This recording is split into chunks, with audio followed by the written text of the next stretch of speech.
Hello दोस्तों, नमस्कार। आज मैं आपको जयशंकर प्रसाद द्वारा लिखित एक मार्मिक कहानी सुनाने जा रही हूँ, जिसका शीर्षक है गूदड़ साईं।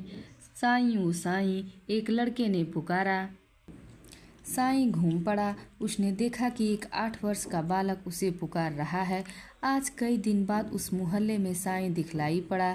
साईं बैरागी था, माया मोह नहीं थी, परंतु कुछ दिनों से उसकी आदत पड़ गई थी कि दोपहर को मोहन के घर जाना। अपने 2-3 गंदे गूदड़ यत्न से रखकर उन्हीं पर बैठ जाता और मोहन से बातें करता। जब कभी मोहन उसे गरीब और भिखमंगा जानकर माँ से अभिमान करके और पिता की नज़र बचाकर कुछ साग रोटी लाकर दे देता, तब उसे साईं के मुख पर पवित्र मैत्री के भावों का साम्राज्य हो जाता। गूदड़ साईं उस समय 10 वर्ष के बालक के समान अभिमान, सराहना और उलाहना के आदान प्रदान के बाद उसे बड़े चाव से खा लेता। मोहन की दी हुई एक रोटी उसकी अक्षय तृप्ति का कारण होती। एक दिन मोहन के पिता ने देख लिया।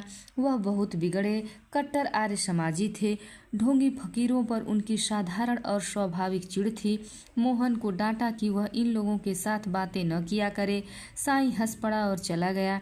उसके बाद आज कई दिन बाद साईं आया और वह जानबूझकर उस बालक के मकान की ओर नहीं गया, परंतु पढ़कर लौटते हुए मोहन ने उसे देखकर पुकारा और वह लौट भी आया।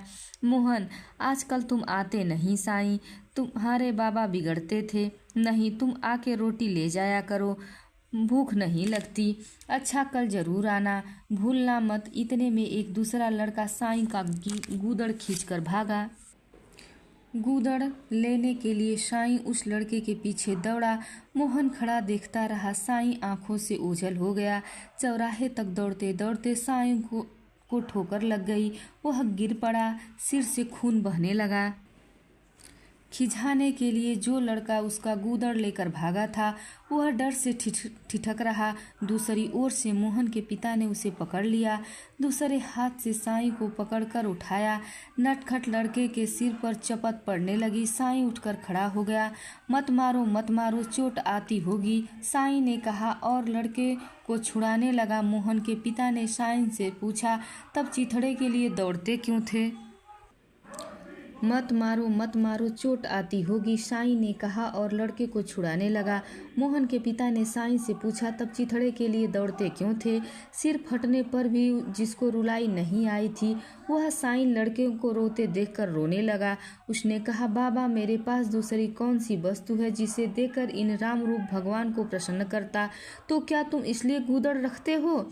इस चिथड़े को लेकर भागते हैं भगवान और मैं उनसे लड़कर छीन लेता हूँ, रखता हूँ, फिर उन्हीं से छिनवाने के लिए, उनके मनोविनोद के लिए सोने का खिलौना तो उचक्के भी छीनते हैं, पर चिथड़ों पर भगवान ही दया करते हैं।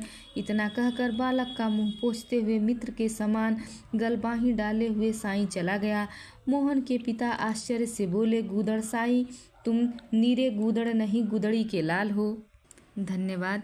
प्लीज़ वीडियो को लाइक कीजिए और चैनल को सब्सक्राइब कीजिए।